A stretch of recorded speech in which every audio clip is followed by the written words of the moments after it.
Welcome to Daily Current Affair. Today is 28th of August 2022. The first question is 8th International जो film festival है is going to be organized in Shimla, Burhanpur, Lucknow और Jaipur. So answer is A, that is Shimla.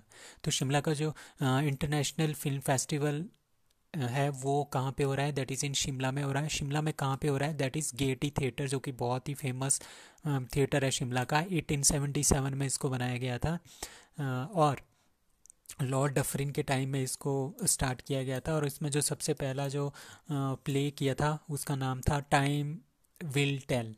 ठीक है, जो कि एक comedy show था. तो इसमें क्या है, 86 फिल्म होगी और 17 कंट्रीज़ की जो 86 फिल्म होगी उनको दिखाया जाएगा. फीमेल पुलिस समिट कहाँ पे हुई थी? That is in Shimla. First Himalayan film festival कहाँ पे हुआ है? दैट इज़ इन लद्दाख. ये क्वेश्चन काफ़ी पूछा भी गया है. Now next question is Anangtal lake is in which state और यूटी. ठीक है, वो अनंगताल आपने याद रखना है. It is from Delhi. ठीक है, तो साउथ दिल्ली में एक जगह आती है, वहाँ का नाम है मेहरौली. मेहरौली वहाँ का नाम है. वहाँ पे हमारे पास क्या है? अनंगताल एक लेक है. ठीक है, उसको क्या किया है, क्यों न्यूज़ में है, उसको डिक्लेयर कर दिया है monument of national importance by government of India.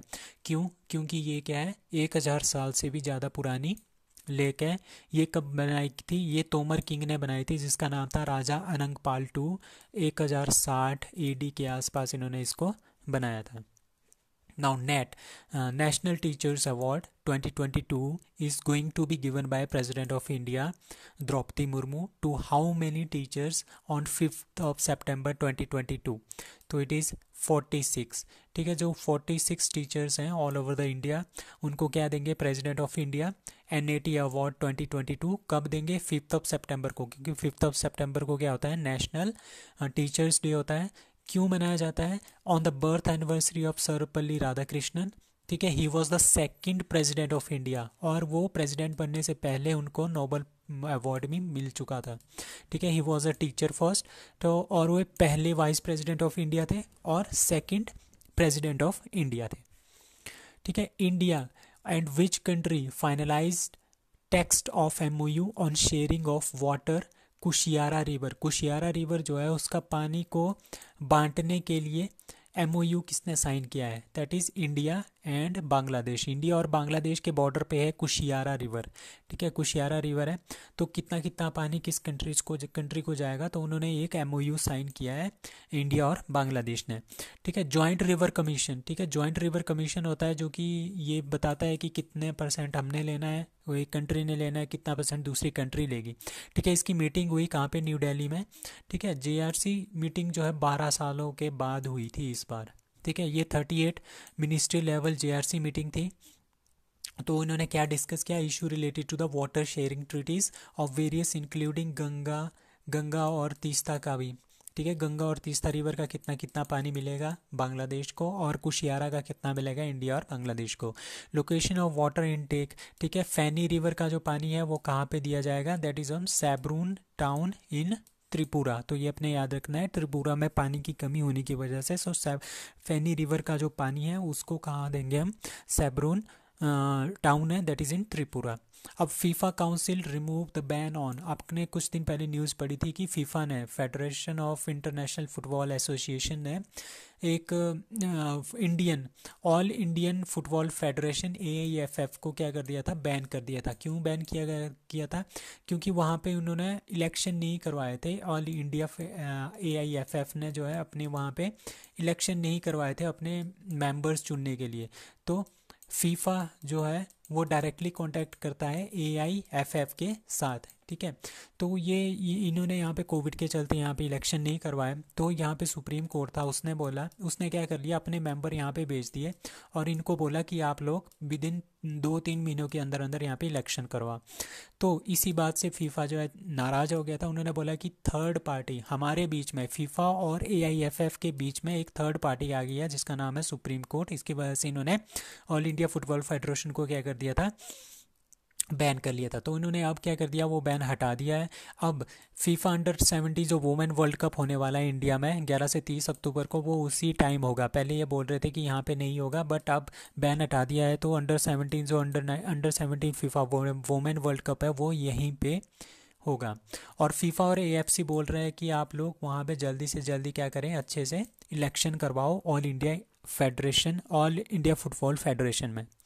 Who won Lausanne Diamond League with 89.08 metre throw in javelin. सो हमारे नीरज चोपड़ा इंडिया के हैं, 24 ईयर्स ओल्ड।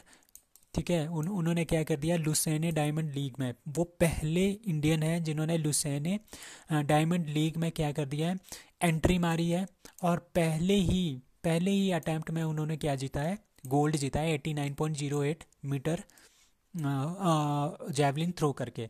और टोक्यो ओलंपिक में जो सिल्वर मेडलिस्ट थे जैको वेल्डिच, उन्होंने दूसरा नंबर, यहाँ पे भी उनका दूसरा नंबर है। और तीसरा नंबर है यूएसए के कर्टिस थॉम्सन का, उन्होंने फेंका 83.72 मीटर्स।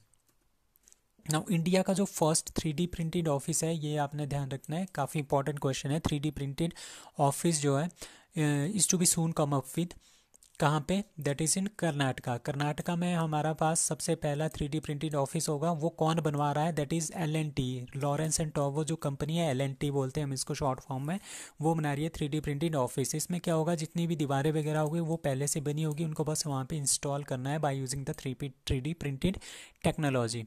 ठीक है, बेंगलुरु में। और उसका नाम क्या है उस ऑफिस का, that is Cambridge layout of Halasuru Bengaluru. जो वहाँ की एक बिल्डिंग है, उसको क्या करना है, उसको रेनोवेट कर रहे हैं और फिर से इसको रिप्लेस करेंगे by using a 3D printed post office के through. Now fourth edition of India's Clean Air Summit कहाँ पे स्टार्ट हुई है, that is in Bengaluru. So ये भी बेंगलुरु में ही स्टार्ट हुआ था, fourth edition of India's Clean Air Summit.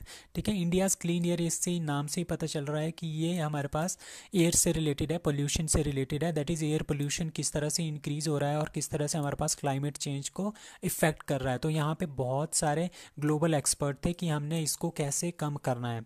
ठीक है, India's Clean Air summit will continue कब होगा, 26 अगस्त तक होगा। एंड सेंटर कौन इसको होस्ट कर रहा है, centre of air pollution studies caps and centre for study of science technology and policy, that is think tank. इनके जो थिंक टैंक है वो उन्होंने इनको बुलाया हुआ है और बोला हुआ है कि किस तरह से हम एयर पोल्यूशन को और क्लाइमेट चेंज को रोक सकते हैं। तो ये कहाँ पे हो रहा है, fourth edition, that is in Bengaluru.